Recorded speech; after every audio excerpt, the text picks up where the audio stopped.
প্রতি বছর লক্ষ লক্ষ বৈদ্যুতিক বা ইলেকট্রনিক যন্ত্রপাতি ব্যবহারের অযোগ্য হয়ে পড়ে। সেসব বর্জ্য ক্ষতিকারক মানব স্বাস্থ্য থেকে শুরু করে উন্নয়নশীল পরিবেশের কাছে। এখন প্রশ্ন, কিভাবে মুক্ত হবেন এই দূষণ থেকে?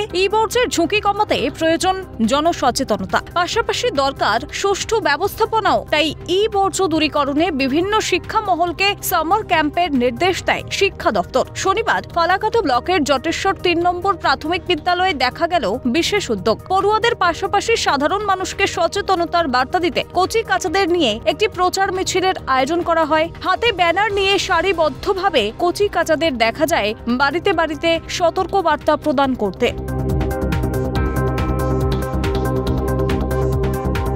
মূলত ইলেকট্রনিক বর্জ্য পদার্থগুলি পরিবেশকে কিভাবে ক্ষতি করে তা বোঝানো হয় বিশেষ ক্লাসের মাধ্যমে। পাশাপাশি বিদ্যালয়ের শিক্ষকের দাবি, এই বার্তা আগামী দিনে অনেকটাই কাজে আসবে ছাত্রছাত্রী থেকে এলাকার মানুষের। আজকের আমার শিবিরের কর্মসূচি হচ্ছে ইলেকট্রনিক আবর্জনা তথা বৈদ্যুতিক আবর্জনা। এই পদার্থগুলো আমাদের মাটির সাথে মিশে মাটি, জল এবং বাতাস দূষিত করে, তাতে আমাদের শরীরের খুব ক্ষতি হয়। আজকের কর্মসূচির বিষয়বস্তু ছিল বর্জ্য নিয়ে, বিশেষ করে কঠিন বর্জ্য, ইলেকট্রনিক বর্জ্য অর্থাৎ বৈদ্যুতিক বর্জ্য পদার্থ।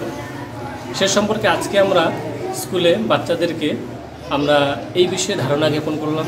বাচ্চারা আজকে এই ধারণা পাওয়ার পর আজকে আবার আমাদের কর্মসূচি রয়েছে। এই বাচ্চারাই আমাদের স্কুলের চত্বরে যে সমস্ত পারিপার্শ্বিক পরিবার রয়েছে সেখানে গিয়ে এই ধারণা প্রচার করার জন্য।